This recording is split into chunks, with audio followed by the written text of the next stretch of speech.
Hello! Welcome to the Unofficial Universal Orlando podcast. This is episode 25, and I'm Darren. I'm Hunter. I'm Tracy. And I'm not really sure who the hell I am. I'm late.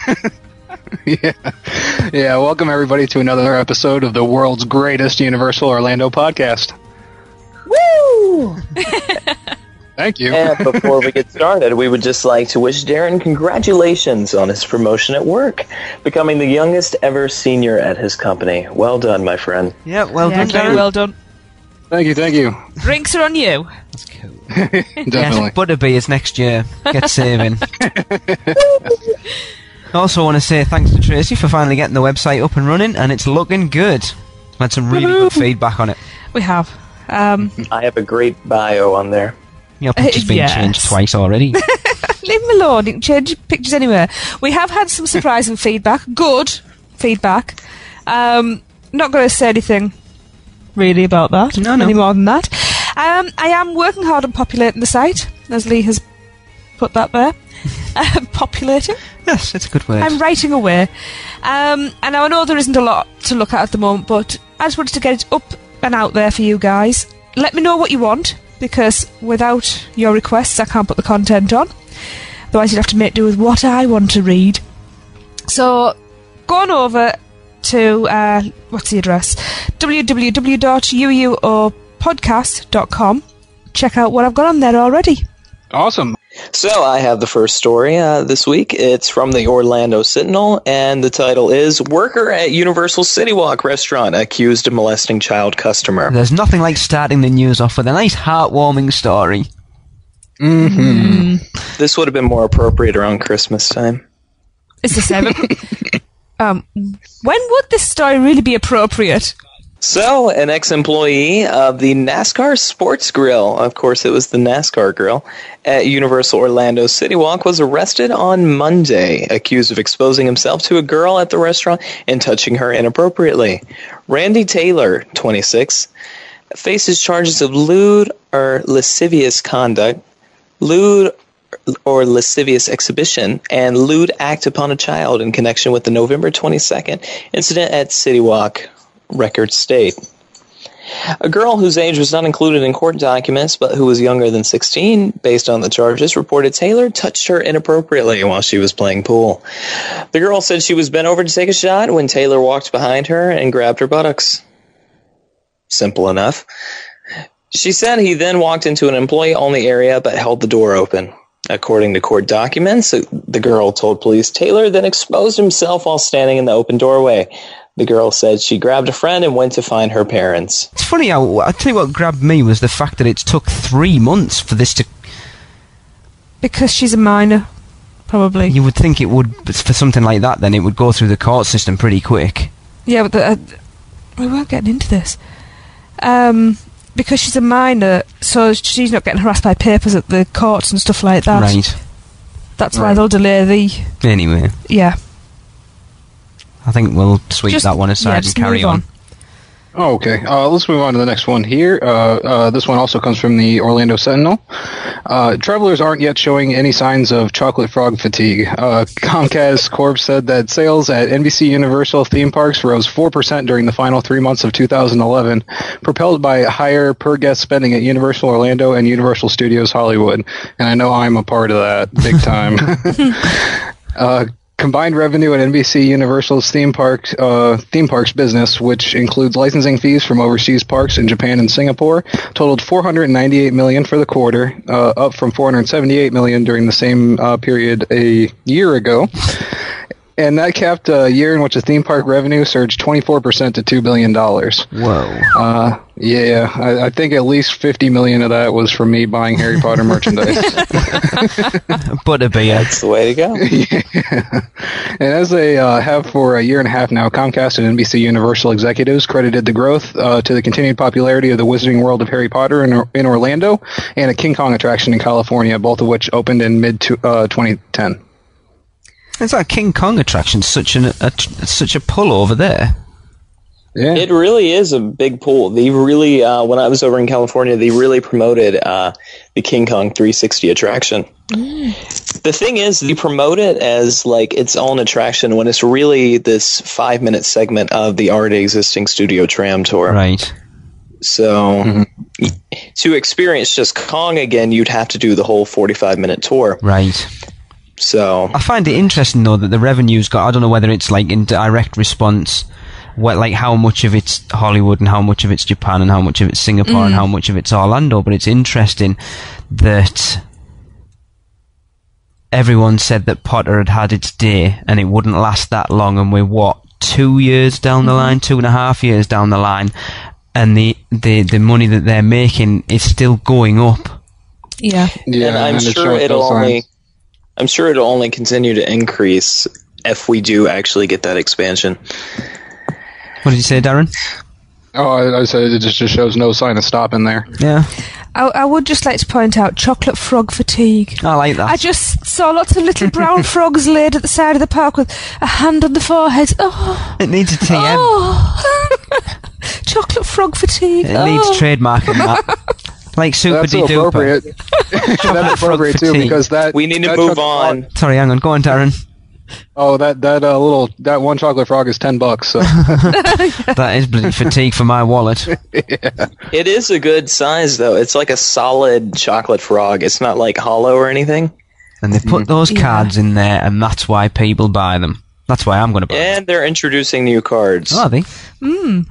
Yeah, that's what I heard from one of the team members. How many is there at the moment? 4? Is it just the 4? It's the 4 original headmasters. Slytherin, Ravenclaw, Hufflepuff, and Gryffindor. I think Gryffindor. Cool. Right. I've got the next one, which is Heather over at our sponsors at BeOurGuestDestinations.com has told us that they will be running a giveaway of a Harry Potter 1 set from the Wizarding World of Harry Potter's Ollivanders this month. Now we're recording this on Monday the 27th of February, and she didn't, because it's not up yet, they didn't know the exact dates for it, but she's told us to send everyone over to the blog at WDW, Jesus, Walt Disney World. God, I should string myself up. Yeah. She's told us to send everyone over to the blog at www.beourguestdestinations.com to find out when it starts, and we'll post it on our Facebook page and on our Twitter when we find out. But unfortunately, I put it on the website as well. yes, and on the website, unfortunately it's only people from the US and Canada that are eligible to enter, and that doesn't include you two. No. oh, Or us two. I've got a couple of ones anyway. So Anyway, but yeah, But any of your friends. Go and check it out. That's cool. Pretty cool giveaway. It is indeed. Right, over to me now then. So as Lee said, we're recording this on Monday the 27th of February, and we've been told the new Hollywood Drive-In Golf is due open by the end of the month. Meanwhile, That says meaning. the meaning... Alright, sorry, okay. I'm tired. Meaning that when this comes out, it should be open. Fingers crossed. Now, we've been in touch with Will Bridgewater, the manager of the course, and we're hoping to speak to him soon. But as of today, he's told us that one round of the mini golf for an adult is $13.99, and the second round will be 25% off. If you purchase the second round, they'll give you VIP status, which will put you at the front of the line to tee off if there's a wait time. There's also special pricing for children, adults, Florida residents. Sorry, I'm just wondering why it says adults. Just read the blue. Anyway, Florida residents, annual pass holders, Universal Orlando team members and seniors. They'll be open daily from 8 a.m. till 2 a.m. and they'll stop selling admissions at about 1:30 a.m. So go and check it out. Let us know what you think. I don't think $13.99. Does that sound like a pretty decent price for a mini golf? It certainly does. I was reading it. I was like, yeah, that sounds reasonable. It sounds a lot better than the $25 to $30 that we originally all heard. Yeah, and then 25% off and VIP, which I think's really good. certainly, but that gives me a little bit of hesitation because I'm wondering if there's going to be like a line at each hole. Yeah, it's going to be busy. You can't. You know what the mini golf courses are like anyway. Right. What if there's like 40 VIP people? Well, it's funny that who gets to the popped front? into my head as well. I thought that. I wonder if they'll. Well, it's like I said, you wait in a line. The first person with a VIP goes first, and then you wait for the other VIP person to go. But you know you're going to get somebody who's going to go, no, I should be at the front. Because there's always one. I'll say we're hoping to talk to Will at some point. So this is good. This is the type of stuff we can ask him and see how it's going to work. Sure. So it'll be open. So if I end up attending the, well, I'll tell you in just a second. Okay. So, Mardi Gras will continue this weekend with the Goo Goo Dolls performing tomorrow, Saturday the 3rd, and will continue on March the 10th with Big Time Rush, and following on Friday, March 16th with J. Cole. Yeah, don't tell Jade she'll be gutted that Big Time Rush. This is actually, they were there sometime last... I think it was the way we summer reported concert it on series. the show, yeah. Because they did didn't they perform there and then also show like a premiere of one of the new TV shows in the Animal Planet Theatre as well. Yeah, right. Was that right? Yeah, I think so. Because I know they have a new album out, as I keep getting reminded on a daily basis. Oh, bless her. Anyway, so go on. Yeah, if I'm actually excited about this concert, I would like to go see it on Saturday, and if it is, I'll be able to tell you guys if mini golf is up and running. Cool. Excellent. Very cool. Good deal. And also the next news piece here, the Blue Man Group officially introduced its refurbished Universal City Walk show on February 24th with about 50% new content and 50% classic routines, said the Blue Man co-founder Phil Stanton. Many fan favorites survived the retooling, but missing from the new production is the Paper Frenzy finale, but I can tell you the new finale blows it out of the water. I have heard that. Brilliant. Yeah. And I had a chance to view a full media preview a couple weeks ago, and I will bring you a full review and discussion of that on the next show. There's a review going up on the website, which by the time this comes out will probably be up. Yeah. Excellent. So that's cool. But yeah, I was listening to Inside the Magic today, and Ricky was there, and he played a little bit of audio from the J-Pad bit, which sounded quite cool. Oh yeah, definitely. But I would say that that's actually the least interesting part of it all, and that was pretty cool. So there you go. I think it's the more I hear about it, the more it's something I think if we can stretch to it, I think we might do it when we come over next year. Yeah, I'd like to. Yeah. It's just, it is for the four of us, it is expensive. Yeah, definitely. But but as we say every time we go over there, it's once in a lifetime. When you spend £10,000, what's an extra 200? Right. I like that idea. Yeah, but you can only go so far with it. Well, we did that with Halloween Horror Nights the first time. It's like, we've spent £4,000, what's an extra 50 quid? Right. Very true. Right, shall we move on to this month in history? Now, it's a short one this time. Yay! It is a short one. Now, March the 30th, 2007. Back to the Future, the ride closed. Now, the closure of this ride became the second most notable retirement in the park's history after Confrontation. Yeah, and also on March 30th, 2007, my heart closed a little bit. Aww. Do you know, I think I am literally... in the slightest. I think I am literally the only person who was just like, yeah, okay, I didn't see what all the fuss was up to be honest, anyway. I think the thing for us was there was no line. It's the same as The Simpsons. There was, even when there's hardly a line at The Simpsons, you still seem to queue for ages. And back to we actually got Express. It was when Express Pass was free when we rode it, and we had the Express Pass and still waited 25 minutes, and it wasn't busy at all. And I think that probably had a lot to do with it, because there was in the line in front of us, wasn't he, getting right on our nerves? I don't remember. Oh, I do. Anyway, I actually found out that on, I believe it's the 30th or 20th anniversary of Back to the Future, they've actually have the full ride footage on one of those discs. Yes, I have heard that. Which is I actually own that. Pretty cool, actually. Yeah. Yeah. That's probably about the best way to view it. I just sit in my chair and rock around. It's the same thing. I feel like I'm going to fall out sometimes, just like the real ride. Put the air conditioning on full blast and sit in front of it with the telly on. Yeah, exactly. Now, moving on 4 years, March the 14th, 2011, Universal announced that Jimmy Neutron's Nicktoon Blast was to close August the 18th, 2011. This is to begin work on a new attraction, which, to quote them, is just one of the many exciting things planned for the next couple of years. Which is interesting now, as we know most of the things that are planned for the next couple of years. I was sad to see that go. Everybody knows I miss the booby dance. I'm looking forward to seeing the new one, I'll be honest. Yes, I am. You know, the more, at first I was like, Despicable Me. It was a cute film, but I don't know how it's going to work in an attraction. But the more I hear about it, And the whole like facade they're putting up actually has me a bit more excited about it. Yeah, they seem to be going like all they're out. putting forth an effort instead of just like, you know, a blank soundstage. Well, what did they do with Jimmy Neutron? They literally just painted the front of the building. That's it. At least they're actually doing some sort of construction at the front of it. It does make me now think that they probably are going to change the interior. No, I don't think so. Having seen... They don't have much room to change. I don't think they will. I think it's going to be a simulator thing, pretty much the same. Yeah, but I was expecting them to keep the same benches and stuff like that, and I think they might replace those. Yeah, we'll see. Yeah. Cool, right. I'm pretty sure it's going to stay the exact same system. Well, time will see. Right, that'll do it for the news, I suppose, so let's get on with the rest of it. Aye. We now move on to our final Walk the Walk segment for Universal Studios Florida, and we end it with Hollywood. As usual, we'll discuss the attractions, restaurants and shops. Darren, which attraction would we find first?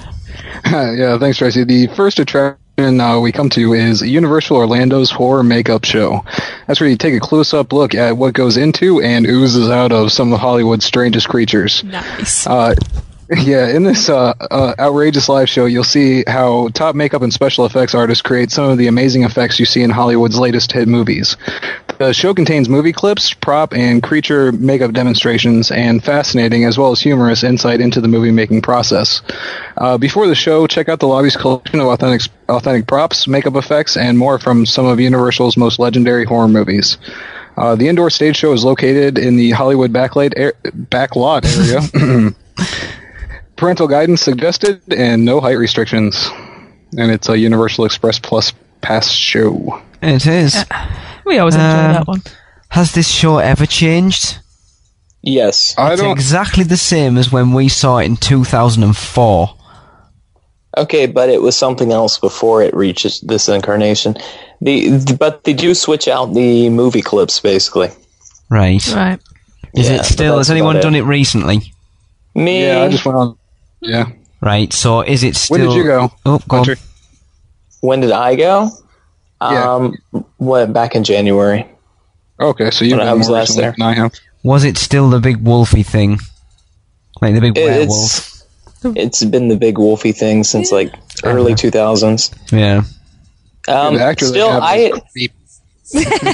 Yeah. Still, I adore this show. It doesn't. For me, it doesn't do what it says on the tin. It's the horror makeup show. They don't really show you a lot of. No, but they show you a little bit. The American about werewolf face thing's cool. Oh, it is. Especially since it's like my favourite horror film. Yeah. An American Werewolf in London. Yeah. Yeah. I think that film's amazing. The special effects are still stunning today. Mm-hmm. Definitely. I keep threatening the kids, so I'll show them that if they don't behave. I don't know. It is good, but it's one of those you would literally only... Like, for us, we would do it every time we go because we don't go that often. But if you went a lot, you'd only do it once every 6 months or so. Yeah, like the magic show. Yes. We took the kids on it last time, in it, and Raymond's like, he's a bit of a tart. Obviously, you stick the word horror in anything and he starts cacking himself. Yeah. And he actually genuinely quite enjoyed it. I think we made him look away from... He was only, 10 at the time. So it said, don't watch the video footage. Jade watched it, she doesn't care less. 5-year-old, she wasn't bothered. The only thing, it was like, she's Mammy, like, is that it? Why is strawberry jam coming out of that woman's arm? Because that's where strawberry jam comes from, sweetie. I do like that effect. It's like they don't even change this. From what I remember, they don't really change the script. The script's even the same, and then whether they ad lib or not, or whether they're allowed to. They are allowed to improv to an extent, but they don't seem to. It really depends. I've had a really good guy, and I've had some. It really all just depends on who's your host. We've seen the same one every time. Yeah, I mean, when we had Billy Kirkwood on doing his trip report, he sort of said, why do they not tweak it out for Halloween Horror Nights and get it open for Halloween Horror Nights? You have your horror attraction. You could have it wandering around. The horror makeup show, and it's not open during Halloween Horror Nights. True. You could have your werewolf just wandering around in that little parky bit. Let's be honest, it's only that big wolf thing's only a guy in a suit. No, it's not. So what? It's a real robot. So why What are not you have going to them- say next? Ooh. Like Santa Claus isn't real or something? No, Come don't on. say things like that. But I know, anyway, I'm just saying. He's I was gonna say, just I'm crazy. having coffee with the Tooth Fairy tomorrow. I don't understand again why not have it open, or even just the True. normal show. It just seems daft not to. Just another Yeah, definitely. attraction open to take people away from, like, out of the park into like a 20-minute show. Yeah, and if you don't have a chance if you don't have time to actually go see the show, make sure you go in and check out the props in the lobby area. I was just Because gonna I think, ask, what's in there personally at the for me, that was the coolest part. They are pretty cool. What's in there at the moment? Oh, man. Well, they had They have stuff from... full-scale models of the Halloween Horror Nights icons. Cool. Mhm. Of the Caretaker and Jack the Clown, anyway. I can't remember Yeah. what we had when we went in last time. I know when we went in 2005, it was all the stuff from Van Helsing. It was the last time as well. No, it wasn't. Yeah, there's still Van Helsing, still Hellboy is in there. Yes, Hellboy was His in there. his Red Right Hand's in there, isn't it? Yep. Yeah, so Yeah, that and was there there last are a time. couple other really cool ones. The original Thing, The Thing, Cool. they've got some props from that as well. So, yeah, definitely Jurassic check that out. Park. It's a shame, Yeah. that attraction, really, isn't it? Because it should be something so much bigger than it is when it's basically showcasing what Universal is, Yeah, what they do. what its legacy is, especially this year where they're doing the 100 years of movie memories and stuff. But General Joe Public doesn't see it like that. General Joe Public just goes, ooh, rides. Probably. Yeah. Well, I'll tell you, I didn't even know, really. I saw the banner there, but I didn't even know that this was actually a show until the last time I went to Universal. So, Right. there you go. Like, They're I had not walked even by it that advertising many it enough. times. Yeah. Okay. Yeah. Right.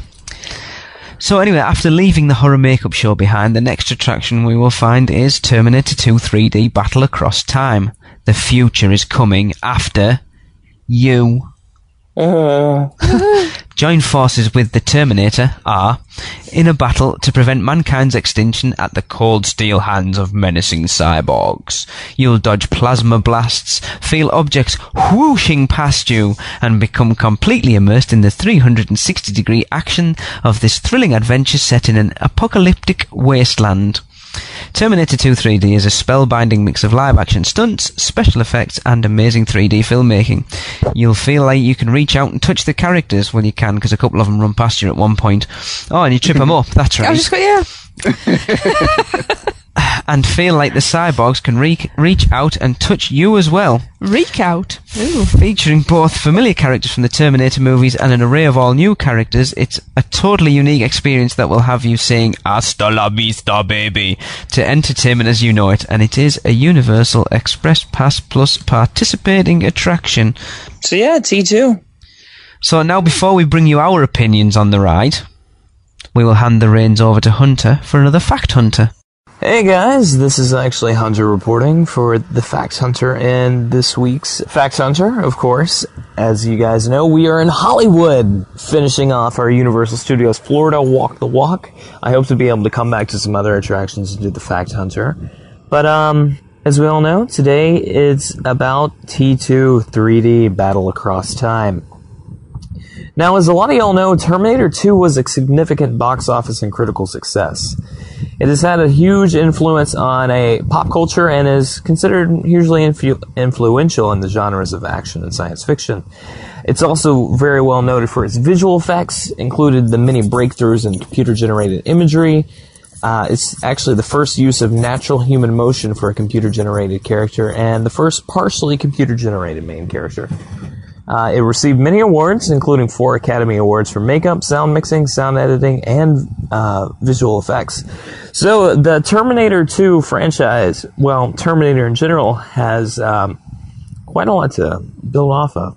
So T2 3D Battle Across Time is actually an attraction at not only Universal Studios Florida, but it's also in various Universal Studios parks around the world, including Hollywood and Japan.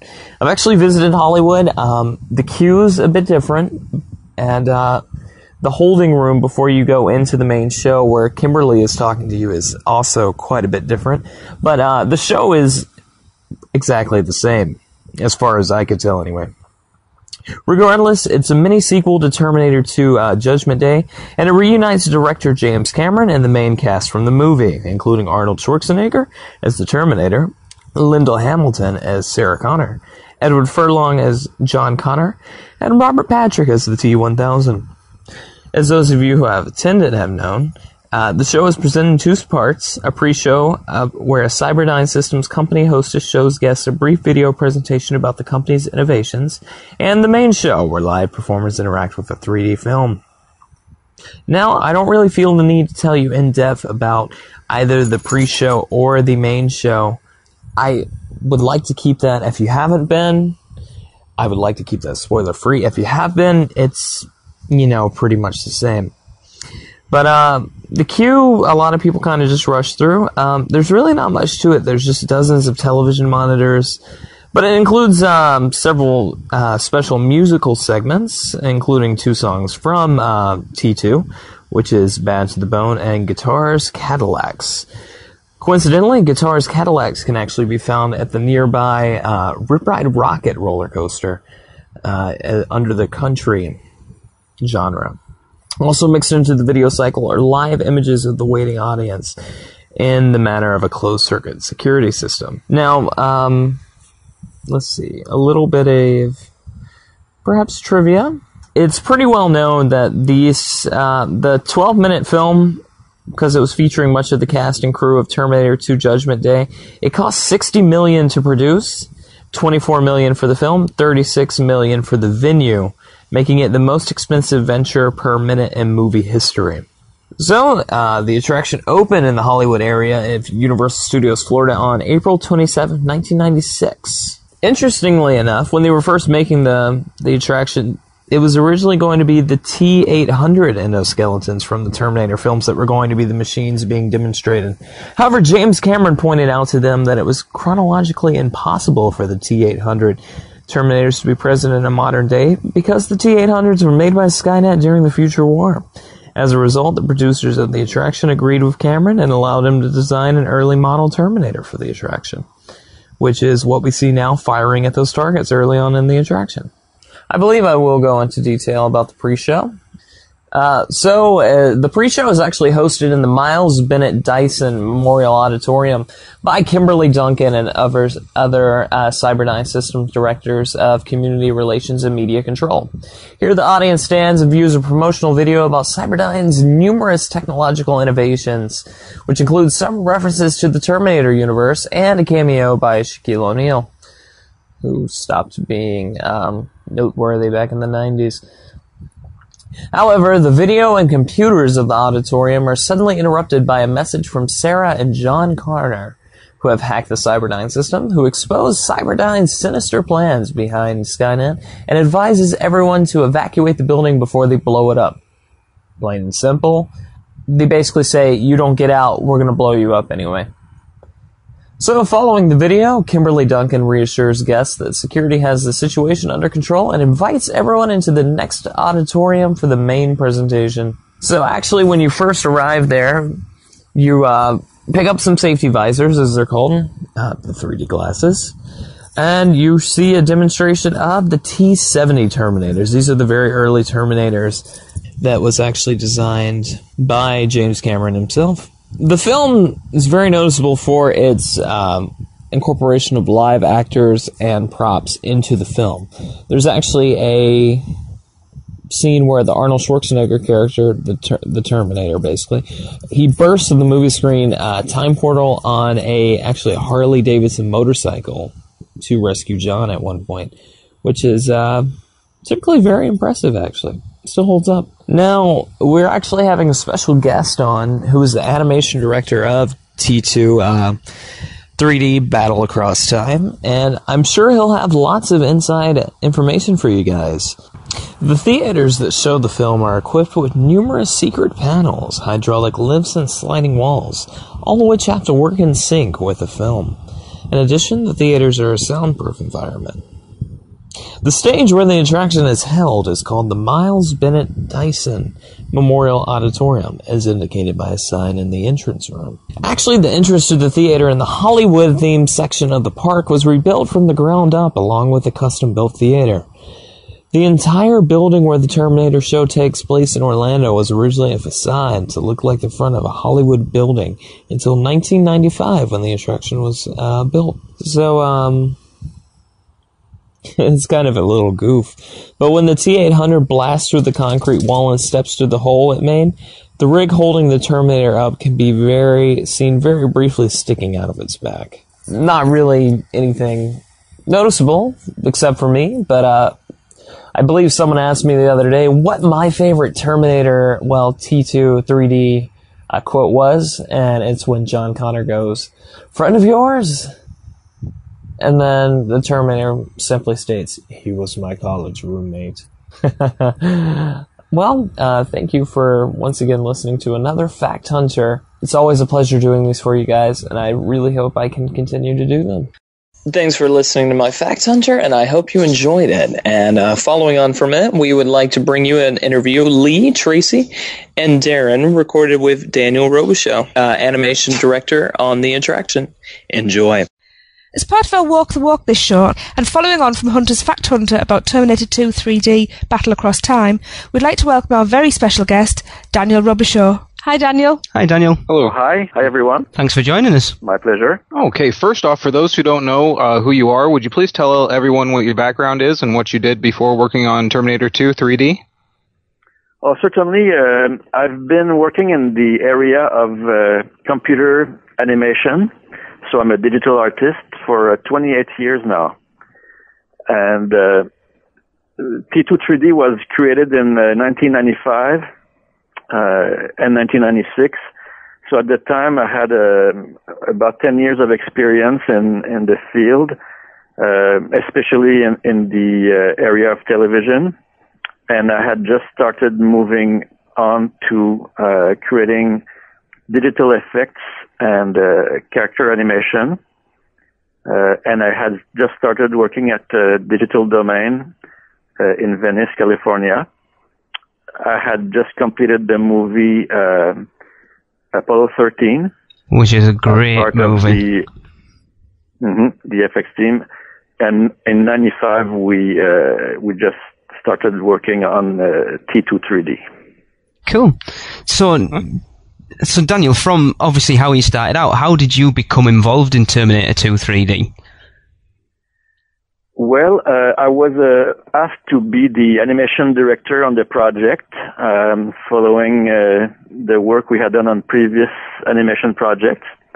And so right away, there was a visual development team at Digital Domain creating the look of the different components of the piece.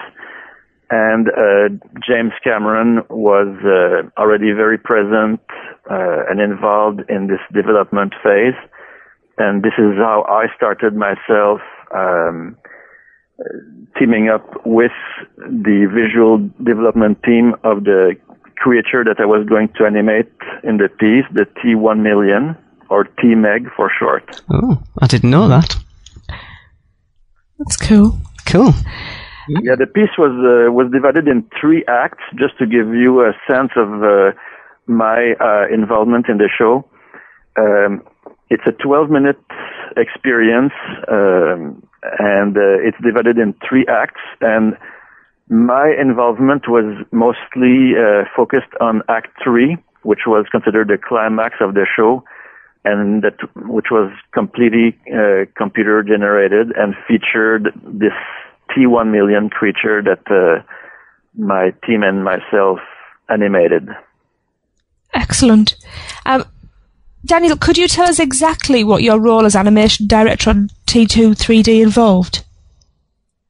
Well, it's especially focused on this cyber organism, which I just described as the T-1.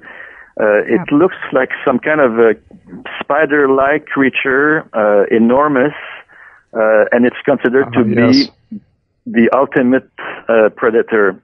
I'm sure most of you remember from the movie Terminator 2, the evil cop played by Robert Patrick, yes, who could change his shape and who was virtually invincible. Well, this monster, the T1 million or the T-Meg, as we called it for short, was considered even a step beyond in terms of being the ultimate predator.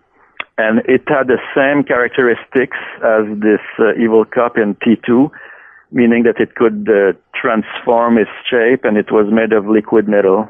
Mm-hmm. And it was a performance animated by a team of animators. And for those who have seen it in the context of the final T2 3D experience at Universal Studios, it interacts with its environment, this stereoscopic stage, and with the practical stage elements as well, and with actors that are also on stage. It's cool, yes. I must say, we did it the last time we went, and it freaked our daughter out. She was only 5 at the time, bless her. And Tracy had to take her 3D glasses off to show that it wasn't like really coming out of the screen. Mm-hmm. Oh yeah, I was. I'm sorry. I was personally 10 or 11 years old when I saw it the first time, and I remember having that same feeling as well. So, was that in Orlando that you saw it the first time?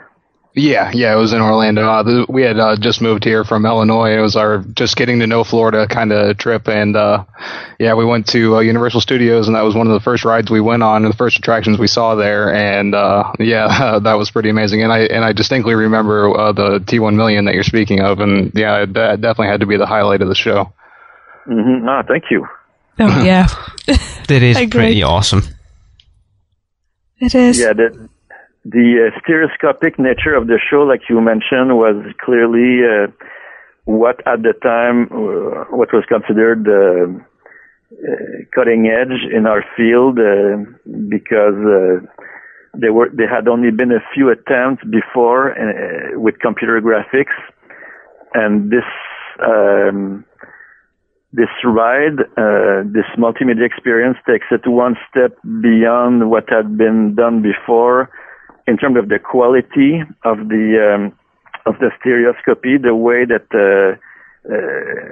the audience perceived the depth, of action happening behind the stage, like all those huge digital environments, as well as action taking place in front of the stage, and in fact, right in their face and above them in the audience. Especially when you see the menacing tentacles of the T1 million flying over the audience. Yeah. I remember it well. It's one of those that, even how old it is now, I think the 3D still holds up well very much today. So. Absolutely. I mean, now it's a much more common art form or media, if you will, the 3D. Many movies come out in 3D, and people and either the general audience or the experts in the field have been able to see that there's different levels of quality when you see a 3D movie. Some are really well done, and some are just poor conversions of a 2D movie. Yeah. And from this perspective, even after all those years, T2 3D still holds up, at least in the area of proper and effective stereoscopy. Without a doubt. I mean, James Cameron's always been an innovator of that sort of stuff anyway. And the fact that it was also happening on 3 different screens was one technical achievement at the time. Those 3 semi-cylindrical screens that surround the audience to really deepen this immersive experience that the audience has as being part of the action. And this means, obviously, the experience of stereoscopy, the 3D effect can only be achieved with 2 projectors, one for each eye.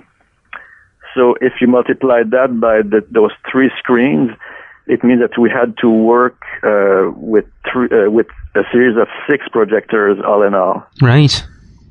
And for us, when we created the animation, which usually for a project like this would be 30 images per second. Well, if you consider the stereoscopy and the six screens, the 6 projectors, it means that actually we had to render 180 images per second. Wow. So it was a lot of computing in addition to our work. There was a lot of what we call rendering involved. Yeah. Definitely. Yeah. Now, how much influence were you allowed to have on the project, or was James Cameron really specific about what he wanted? Well, it was a combination of both, I have to say. James Cameron is known to be a director with a very clear vision. Yes. This is a guy who knows exactly what he wants, and he's an excellent communicator as well, so he describes his vision in no uncertain terms. In fact, this was only the first project that I was working with James Cameron, because I later was the animation supervisor on Titanic. Whoa, I didn't know that. How cool is that? Yeah. Amazing. That was indeed, yes, a great collaboration. And so I know the guy, and he's clearly a visionary, and he knows what he wants. In the case of T2-3D, though, I have to say that he gave his creative team a lot of creative license, and basically for the question of the choreography of this monster in Act 3, we had to follow a certain number of requirements from both James Cameron and the client from Universal Studios. One of which was to have the T1 million spend equal time in each of the 3 screens. They also wanted a lot of interaction between the T1 million and its environment. Right. And including its practical environment, so that real elements on the stage would be affected by his performance. And also, of course, he had to interact quite a bit with the live actors on stage, which at the moment of our work, we had to imagine, basically, because this would only happen later. Yeah. But so with all those different parameters, and James Cameron description of his creative goals, my team and I, at the end, we had quite a bit of creative freedom also to give it a personality of its own. Cool. Sounds good. I mean, that's better because obviously you being the special effects guy obviously have ideas that James Cameron wouldn't have had. So it's good that he was open to everybody being involved in that creative process. It was a very inspiring experience to work with a director of his caliber. Especially for me, because Terminator 2 was maybe the most influential film that made me want to move to Hollywood from my hometown, Montreal. After I saw that movie in '92, that's what inspired me to move from television to movie making. Right. I mean, that really did push the boundaries of digital technology. That was Absolutely. that was the groundbreaking film when it came out that made everybody sort of go, whoa. Yeah. Mm-hmm. Mm-hmm. Indeed. So cool, right? Unfortunately, our other host, Hunter, couldn't be with us tonight because he's at work, but he sent us some questions so he could be part. So his first one he wanted to ask Daniel was, looking back at the attraction, are there any parts that you would have liked to have changed or expanded on? Well, if we had to, if we had the same storyboards in front of us today, and were asked to create the same project, and I think that the concept, still holds up really well. The story, because it was well written, it was not just eye candy for 12 minutes, but there was a plot behind this whole experience. Mm-hmm. That's what captivated the audience, really. Visually, of course, the technology has, in our field, in computer graphics and animation, has really evolved in the past 16 years since this project was created. And certainly, with the tools to which we have access today, we would certainly push the rendering and lighting quality further. We could achieve a greater level of photorealism in our digital imagery than we did back then.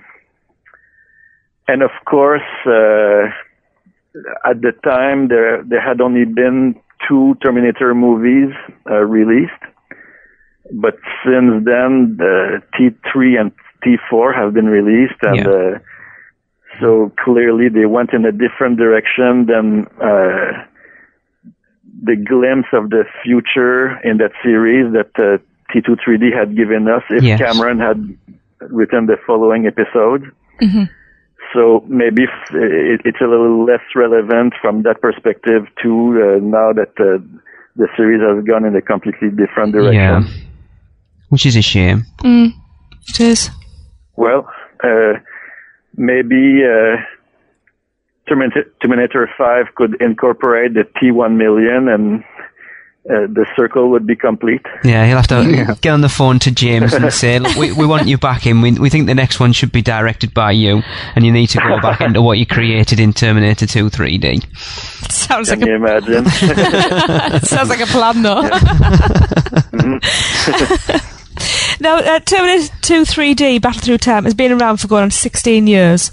So why do you think it stood the test of time as well as it seems to have done? Well, I think it's mostly because of, once again, there's a strong storyline behind the whole experience. It's not just a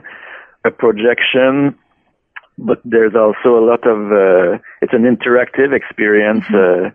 If you're a stage, if you're an audience member in that that 3D multimedia experience, that's what makes it, greater than, other average rides. I think it's basically, from my opinion, the story and the fact that there's so much interaction between the audience and the performance itself. Definitely. That's what I think is the key to its longevity. Yeah, I mean, there's a lot of other attractions out there that are just a passive experience sat watching a 3D movie, and that's what we really like about it, the fact that it does have the interaction with the live actors, and like interacting with the screen and that whole thing. It just makes it something different to a lot of other ones that are out there. Mm-hmm. Yeah, and that first experience that I had watching Terminator 2 3D, I remember I was so amazed with the 3D that was going on the screens that I had my feet sticking out in front of me, and I was in the aisle, and I almost tripped the Terminator. Oh, no! As I came across to talk about really intense interaction with the actors, he turned around and gave me a quick stare down, and I just kind of hunched back in my seat. Wow. Cool. Yeah, I have not seen it in Orlando myself. At the time when we created the film, of course, we had a mock-up of the stage that was being built in Orlando, but at a much smaller scale. It was basically just an empty stage with the 6 projectors, so that we could judge our 3D effect when we rendered our animation and once it was transferred to film. But I did see it at Universal Studios here in Hollywood after it opened in '99, I believe. So 3 years after Orlando. Right. And it's also being featured at Universal Studios in Tokyo, if I'm not mistaken. Right. Excellent. Okay, and on the back of Tracy's question there, it had been rumored for many years now that it was on the chopping block to be replaced, and the current rumor right now is Transformers the ride. Do you think this would be a bad move on Universal's part, or do you think that it's had its day? Well, I'm sure that a Transformers ride would be fantastic too, and Tracy doesn't agree. if it would be directed by Michael Bay, who also clearly has been influenced greatly by James Cameron, so there's some good potential there. But you know what? Even if they close the ride in the coming years, I would still think that it has had quite a nice run, from 1996. Nothing to be ashamed of. Absolutely. That's very true.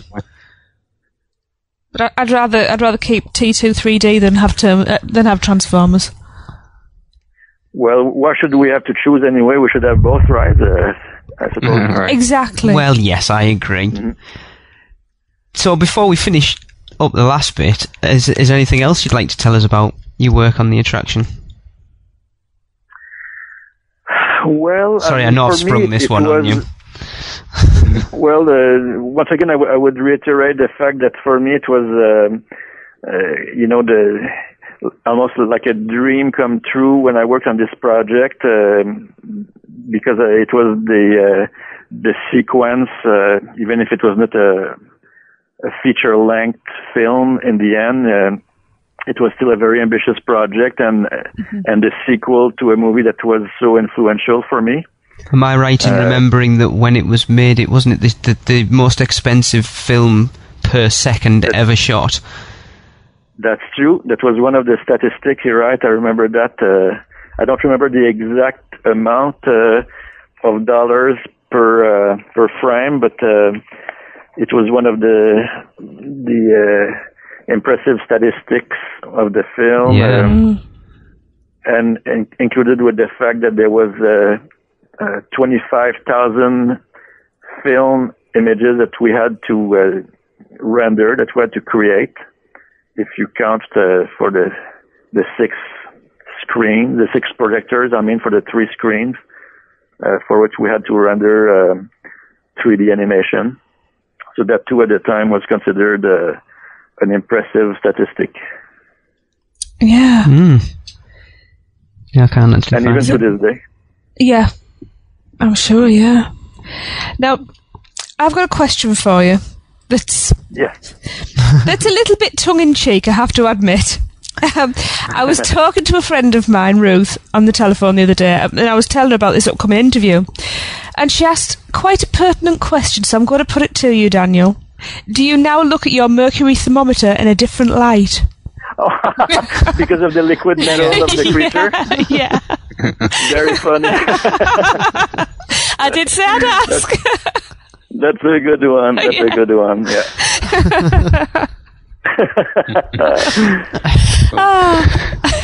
Tell her friend that yes, I no longer look at the thermometer the same way. I'll pass that on. Cool. And finally, could you tell us what projects you've done since Terminator 2 3D, theme park related or otherwise, and tell us what you have coming up in the future? If you can. Well, after T2 3D, I worked on a number of other movies, including The Fifth Element. Which I told my son my about. favorites. Yeah, Raymond, absolutely. My son absolutely loves it. And I do as well. Sorry. Yeah. And the visual aspect of that movie is just amazing. It is, yeah. Yeah. Yeah, it's kind of considered a cult classic for science fiction lovers. Yeah, Luc Besson's another one that has a very distinct vision. Very true, yeah. One of my favorite directors. Wonderful. One of yours as well, isn't he? He is, yes. Yes. Leon, because you like Leon. Yes, of course. Leon's really good. Yes. Ah, yes, a classic. So what else have you done, Daniel? I worked on Titanic, of course. I also created a short animated film in 98 called Tightrope. I worked on other feature films, including The Scorpion King. Cool. Right. And I also directed my own 3D animated film, a computer animated film called Pinocchio 3000, which was released, I believe, in 2004. And since then, I'm working at Fox Studios here in Los Angeles, and I contribute to their broadcast development, doing look development and art direction. Right. Cool. Yeah. So thanks so much for agreeing to join us, Daniel. It's been brilliant. I must admit, I'm kind of geeking out a little bit. The fact that you've met James Cameron is just unbelievable to me. You know, it's certainly been inspiring. I agree, and it's a collaboration that I will remember for a long time. And it's impressive to see him continuing to break new grounds even today. Yes, actually, yes, we went to the cinema today and the posters for Titanic 3D were up. So we're getting that over here soon. Wow, so how was it? Well, it's coming out soon. We haven't been to see it yet. We just saw the posters up for it, but I think we both agreed that we'll probably go and see it, wouldn't we? Take the tissues again. Okay. Definitely. So, we'll see how that works out. Now, Daniel, would you like to plug a website or any projects you're doing? It's over to you. Yes, my website is danielrobishow.com. Cool. That's wonderful. Check it out, people. Yes, most definitely. Yeah, great. Thank you very much for joining us. Thanks, Daniel. Thank you very much. It's been a pleasure. Thank you for your interest in T2 3D. No problem. Let's hope it Anytime. stays in the park for a long time to come. Hear, hear. Thanks now. Thanks again. Take care. Bye. Bye.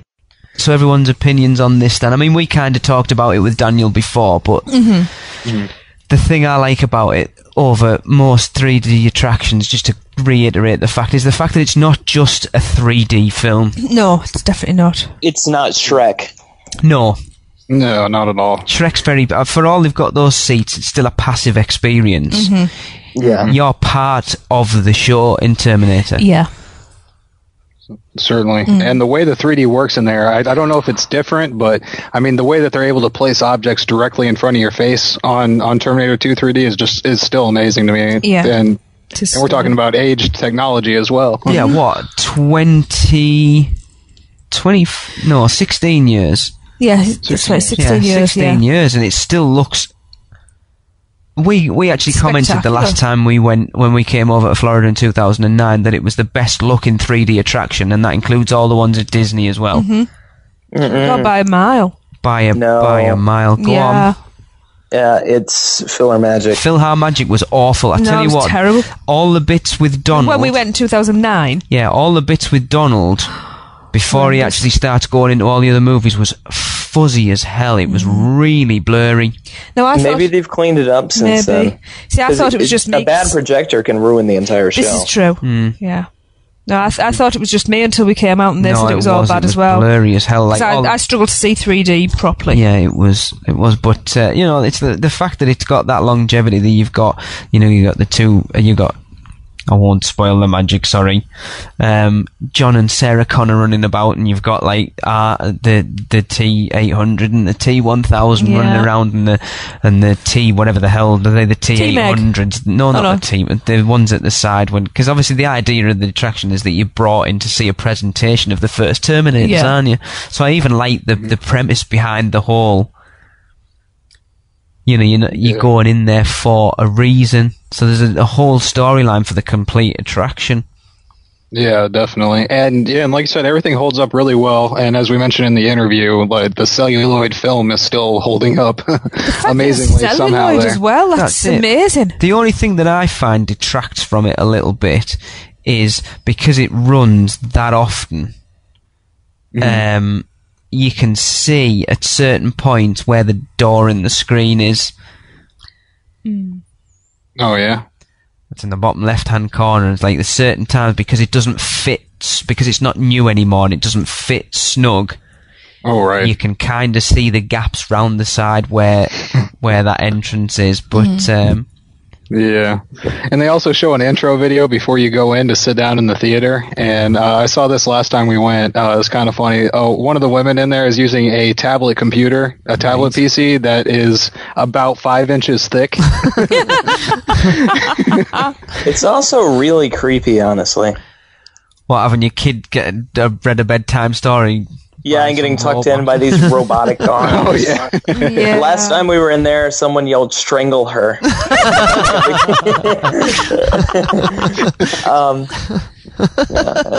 And then I believe it also shows Grandma watching Murder, She Wrote. Yeah. Yeah. How old's Murder, She Wrote? It's not They even- still show it over Oh, here. God, do they?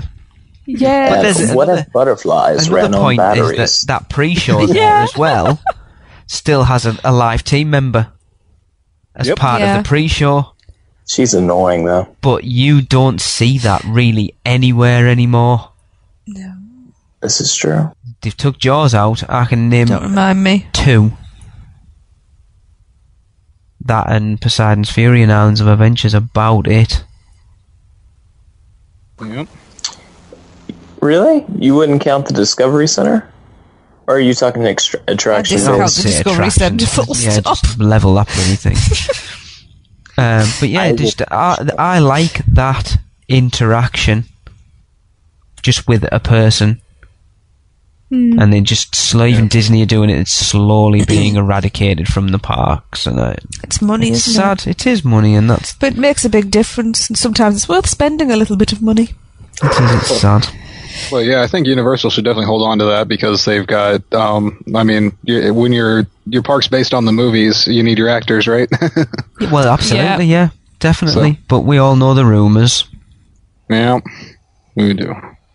So, what do you guys actually think of D2? I love it.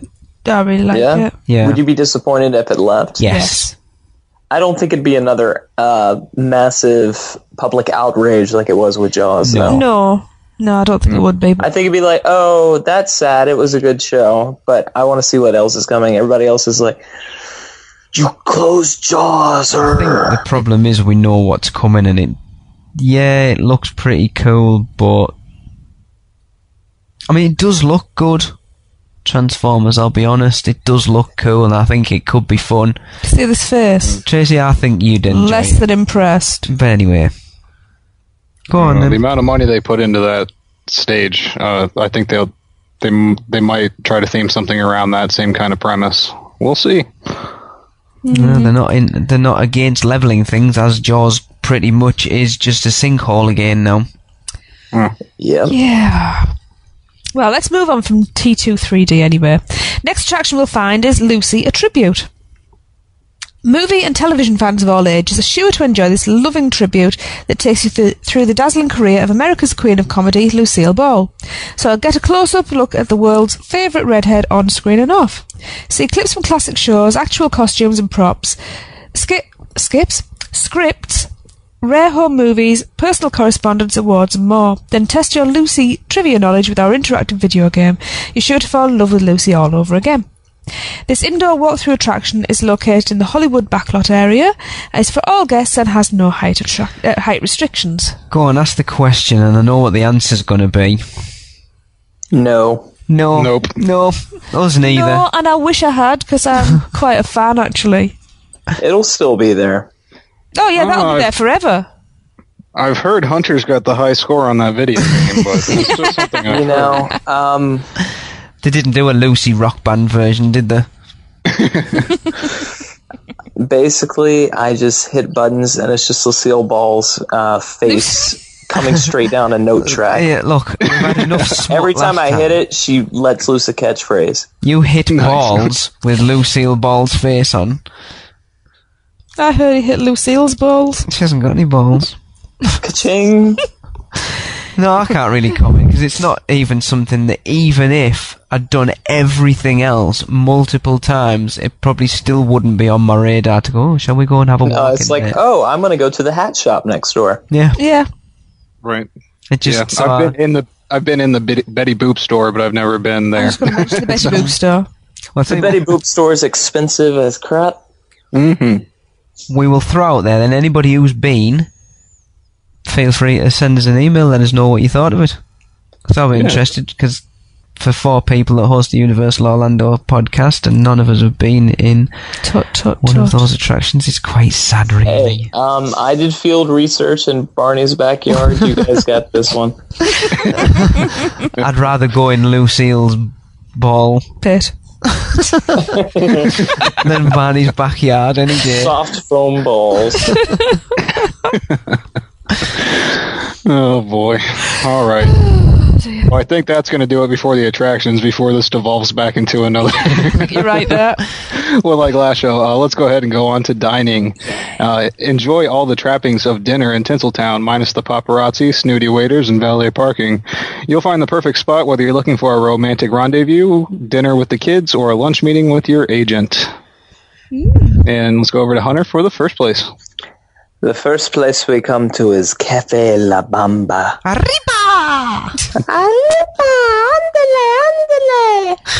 And that what goes under carpet. Yeah. Sorry. The legendary Hollywood Hotel has been transformed into the Southwestern eatery featuring ribs, barbecue chicken, burgers, pulled pork sandwich, and chili cheese hot dogs. Stop at the Cantina window for drinks and Carmen's Veranda for cool refreshments. This is favourite name of anything. Carmen's Veranda. Makes me laugh every time I see it. Sorry. Carmen's got a nice veranda. Oh, wow. No, it's So it is counter service, and it's lunch and dinner daily. Open seasonally, so just check the park map. Anyone been in? It's been closed every time I've been there. Exactly. I tell you what, reading that though, it's somewhere I'd be interested in going if it was open. Yeah, it would be great to have that instead of the chicken fingers or the hamburger. Yeah.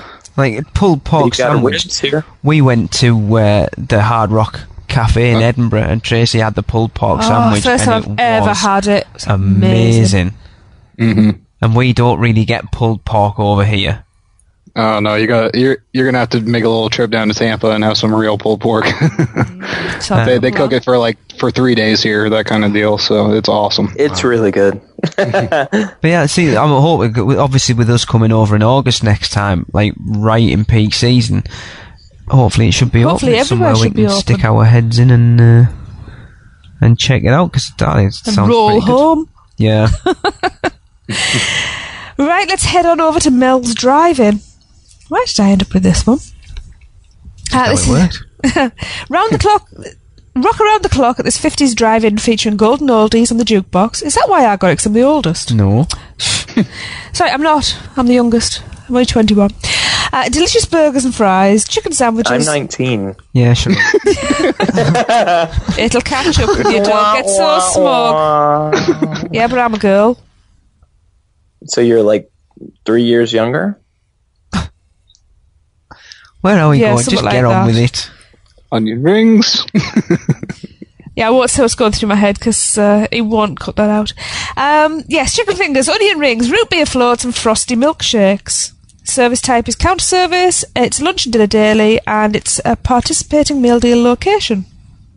Okay, even though I just made a crack about burgers and chicken fingers, this is my favorite restaurant in the park. Really? I Yes. adore it as well. We've been in it once and walked out because the only milkshakes they had were, because Tracy wanted a milkshake, and they only had chocolate and vanilla. Don't like chocolate, don't like vanilla. Right, we're out. I was like, oh, but there's so much stuff I could eat in there. So we've never Try actually. a root beer No, float. let's try. Do you know what? It's root beer is something I have been desperate to try, and I am that tight that every time we've been over so far, I won't spring for that, whatever it is. You know what? Unlike butterbeer, I can pick you up at the airport with some root beer. What does it actually taste of? Roots. And beer. Yeah. I don't Mixed do together. either. It's been turning kids into alcoholics since the 1800s. No, it's hard to describe. You just have to try it. I'm Isn't going it to get one sarsaparilla? next time. Do they have ginger beer over there? Yeah. Oh, I love ginger Oh, make me beer. up. It's ginger beer. Oh, Root is beer, it? ginger beer. It's it's the same thing. Right. Oh, right. I'm so having root beer when we come over next time because I love ginger beer. It'll be a new experience. I don't remember it tasting I can like imagine ginger Lee beer when I taking a had sip it. and it's the same crap we have at Lead home. NG. It's called. Yeah. Oh, I shouldn't have told you. You could have got all excited for it. Ready? Oh, it's I think, oh, it's just ginger beer. yeah. And over here, ginger beer is actually a beer for soulless redheads. So Right. Okay. Hunter obviously found that hilarious and we didn't get it. For all our American listeners, now laugh your ass off. For all our British listeners, Sit with us with the you're as puzzle and confused as we are. We'll take an hour or two and explain that some other time. But no, I must like We say need to that show him that angry ginger kid, Darren. I've seen him. Gingers have a soul. Yeah, I've seen him. There you go. I said the soulless ginger kid. There you go. That's All what right. ginger beer is. Right. I didn't hear kid. Can we actually get back on point?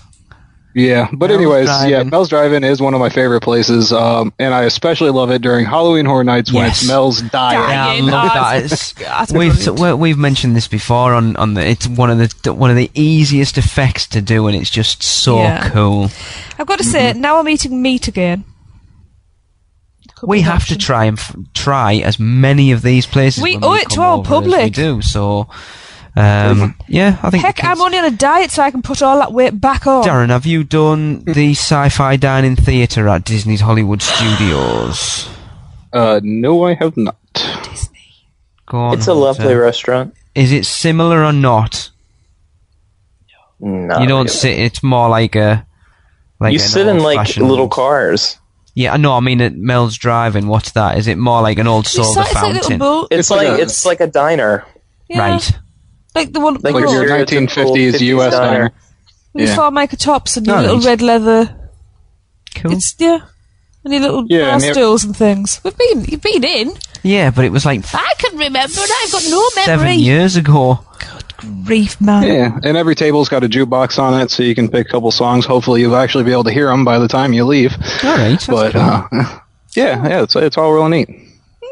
Oh, and right, we'll definitely try Yeah, that I'll one try then. one next time.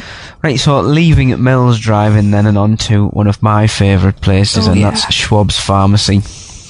So you won't find any starlets waiting to be discovered by a talent agent at this famed Hollywood landmark. Framed. But you will find delicious ice cream sundaes, milkshakes, malts, banana splits, and ice cream floats. It is counter service and serves lunch and dinner. Fabulous. I have never found a place where I have been baffled by the amount of possible flavours of ice cream and sauces that you could have on one banana split. I got the banana. I wasn't even going to go. I was going for a sundae, and I saw the woman in front of me get a nice banana sundae. split, and I went, "I'm having one of them."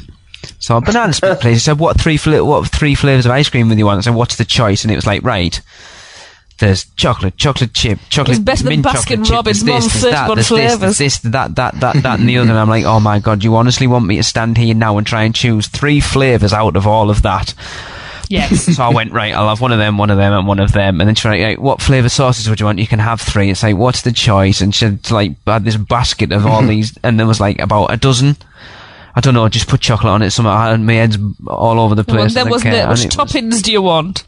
And 3 cherries on. It was amazing. We never got to go last time for some. It No. never worked in. Have either of you two been in there? Nope. Really? No, but you know what? That's an ice cream shop here in the United States. Right. Like any ice cream shop you go to is going to have that kind Right. of deal. So it's not like a big deal. See, it is for us. It's not really. We Cherry don't, sundae I had. It was yeah, we're amazing. big and fat over here. We do that all the time. no, you so- used to be, Darren. I saw the picture you posted on Facebook the other week. Oh yeah. I was quite shocked by it, to be honest. Oh, it wasn't that big. When you look at him now, he's just like a normal guy, isn't he? But he's, He was a normal guy You know before. what I Good mean. God, do you want to help with that whole Darren, thing? you Taking there? I could changed. show you pictures of me I have 15 years changed. ago, and then you'd be. I'm you'd- happy. You are not who you used to be. I am half the man I used to be. We've got like literally. that body snatcher stuff going on. We enjoyed it, and we'll go back when we go next time. I think it's definitely worth. It's a very small place, It though. is, yes. But That's again, it's all. in theming with the area. You course. know, the soda fountains from like the Hollywood era, the sort of famed Hollywood era. The 30s and the 40s. Yeah. Well, 30s, that sort of era. Yeah. Lovely. I need some European help on this next name. Boulangerie. Boulangerie. Okay. And we finished our dining Bakery. experiences at the Beverly Hills Boulangerie. Everyone knows how health-conscious celebrities are, and that's where the stars can eat right and splurge at the same time. Enjoy breakfast croissants, sandwiches, soups, salads, freshly baked pastries, and cheesecake. Service type is counter service. Dining hours are breakfast, lunch, and dinner daily. And, See, we've never been in here either, but that sounds... So that was the Cheesecake Factory, Yeah, it used to be... How long's it not been the Cheesecake Factory now? I have no idea. Because it was, wasn't it? It was in 2005. Yeah. So between 2005 and 2009, it changed. So does eating right in a theme park mean your item isn't 2,000 calories, just 1,000? I love this. Health conscious and then put croissants, which are just basically butter. Freshly baked pastries and cheesecake. Cheesecake. I love cheesecake. The salads are drenched in dressing.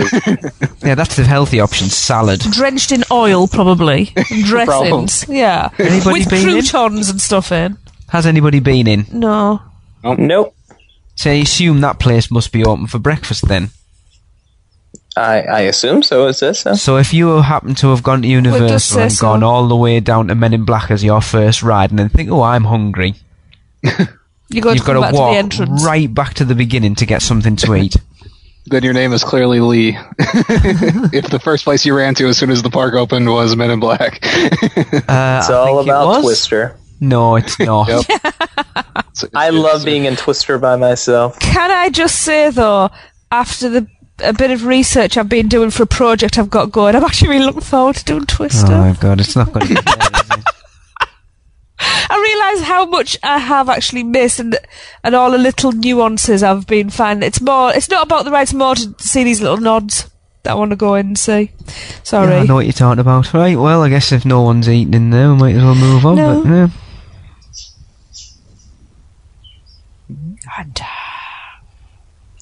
Oh! Hello! Sorry, I was still reading. We now move on to retail opportunities, and we start at Cyber Image. The store is positively out of this world. We've searched through time and space to bring you the best in Terminator leather jackets, apparel, and souvenirs, plus science fiction-related toys, books, posters, and collectibles. I adore this store. Trish, is that where you got your That's cap where I got my cap from, yeah. Yeah. Trish got a Universal Studios cap. Which is now Lee's. Yeah, it's It has a lot of comic book merchandise in it. It's cool, yeah. Because there's some figurines. That's not the right word, because that's more like busts, aren't they called? Well, no, there's like scale models and things. Pretty cool. Yeah, there's a full-size alien in there. Cool. I'd also like to say it's a lovely, cool shop, as in temperature as well. Yeah, the woman in there was quite nice. She was as well, lovely. wasn't she? What were you going to say, Darren? Oh, I was going to say they actually do sell the Terminator bust in there that you were talking about, like the T-100 bust. And as I was leaving the park, I snapped a picture. I'll put it up on the podcast page. I snapped a picture of somebody. They had it in the baby carriage, just kind of peeking out to the edge. Fantastic! Yeah. So I'll definitely get that picture up and I post it assume on the that's podcast page. The iconic one, is it, with it like half the face missing with the skeleton underneath? It's just like the full skeleton. It's just like a little thing. Terminator baby. Even better. With or without red eyes. With. Cool! Yep. So I didn't mean to sound constipated there. Right, it's then over to Silver Screen Collectibles. Pick up a little Hollywood stardust in this store, offering celebrity photos and posters, collectible busts and figurines, movie and entertainment books, as well as I Love Lucy and Betty Boop themed souvenirs and apparel. I don't think we've been in here. No. Hunter has. Or was it Darren? I sure have. Yes. Mm-hmm. Why? No. You haven't? Just no. I've got to say, it does make me laugh. We are rubbish. Collectible busts. I'd like to collect busts. Yeah, I've got one. I don't need another. I've been in there. Really? Yep. Any good? Yeah. They got like the cool old headshots of like the older Universal classic actors. Brilliant. Which are kind of neat. And they're just pricey because they're all framed and all that. Yeah. So it is one of the pricier stores there, but they do have some pretty neat stuff in there. I'd say it's worth going in and checking out for 5 minutes if you're a movie buff. I assume it's very similar. Is it Sid Cawanga's at Hollywood Studios? But not quite as exclusive. Everyone's going to go, what the hell's Sid Cawanga's? It's right up front. Yeah. It's with all the neat little Like all the sign kitsch pictures. items out Yeah. front. I take it it's slightly similar, is it? Yeah, I'd assume. Just say yes. Yeah. Yeah. well, Sure. I've actually been in the store at the Hollywood Thanks, Darren. Studios, though. That stuff's kind of expensive. Yeah, I have heard. I've never been in, but I have heard. That's proper movie collectibles, though, isn't it? Yeah. Yeah. Yeah. Right, and then we'll finish up with the Brown Derby Hat Shop, a derby. Derby. Darren, how do you say that word? Derby. It's Derby. Doesn't trust Derby. his wife. Derby. Derby. I do trust you. I'm just on to say how the stupid Americans say it. Oh. Oh, that's just lost Who's the one three-quarters who of our didn't get the ginger listenership. Joe? I did. We heard chick, actually, not kid. Anyway, what else would you expect to find at Hollywood's famed hat shop shaped landmark? Say What that else again would with you your teeth expect in. to find at Hollywood? Jesus. What else would you expect to find at Hollywood's famed hat-shaped landmark? Shop for headwear of all types, including visors. Does anyone even wear them anymore? Yes, grandma's. I had one as a kid. Character grandma's novelty of you. hats. Oh, and wigs, cool, I'll be in there. Universal Studios logo caps and other stylish lids. Does anyone actually call them lids? Word, dude, I've just been and bought myself a new lid. You They ever actually say have a that store at again the mall here and I called will... Lids that sells It's a hats. very popular hat chain store. Right. Because we've got one, too. Has anybody bought a hat in the Brown Derby hat shop? Derby. I find it interesting, the two Brown Derbies, the one over at Hollywood Studios and the For one that actually one. here. You won't even go in there. I find there's a lot of Disney reference in this Walk the Walk this week. Yeah. Well, it's kind of inevitable because it is the Hollywood section. I suppose, True, yes, you're right. and I've Good got to point. say, I think I prefer food to hats. Yeah. Even though I've never fancied anything on the menu at Hollywood Studios. Well, it Well, is you know- a neat little restaurant, though. Yeah, and the hat shop does have another special feature that it is the place where you can 100% guaranteed contract lice at Universal Studios. So Oh, because everyone's tried the hats on. yeah, that just makes me nervous right there. No, I never thought of that. Duly noted. And everybody's on vacation, hanging out, trying on like every different hat in there. Yeah. Mm-hmm. I've got no hair, so I'm not really going to get lice, so I'm You can alright. still get lice. Whatever, anyway. Let's not elaborate, though. All right. Yeah, okay. That'll do it for our Walk of the Walk Universal Studios Florida. We hope everybody enjoyed it. Now, seeing as though I joined the show late, there are a few areas that I never got to do Fact Hunters for. So I'm hoping I can bring them to you at some point. Definitely. So, yeah, I'd just like to say thanks for joining us on the tour, and we'll see you on show 27 when we start our Walk the Walk of Isles of Adventure. Which I'll be honest, I'm quite excited about getting onto my favourite park. Are we walking clockwise or anti-clockwise? Ooh, you'll have to wait and find out. Interesting. It's a mystery. It is a mystery, but yeah, so cool. Right, so we'll see you then. Right, so that'll bring us to the end of episode 25. It will indeed. Thanks for joining us as always. We hope you enjoyed the last of our Walk the Walk from Universal Studios. Yep, and thanks to Hunter again for another mediocre Fact Hunter. No, it was great. I'm just kidding. He wanted us to I say will that. stone you with acorns. And a big thanks to Daniel Robichaux for agreeing to talk to us and giving us a great interview. So anyway, I think that's definitely the end of the show. Our next one will be out on the 16th of March. So, it's a goodbye from me. It's goodbye from me. It's good night, Internet, from me. I get stuck with the closing line, and remember, live the adventure. Cut, print, that's a wrap for another episode of the Unofficial Universal Orlando podcast.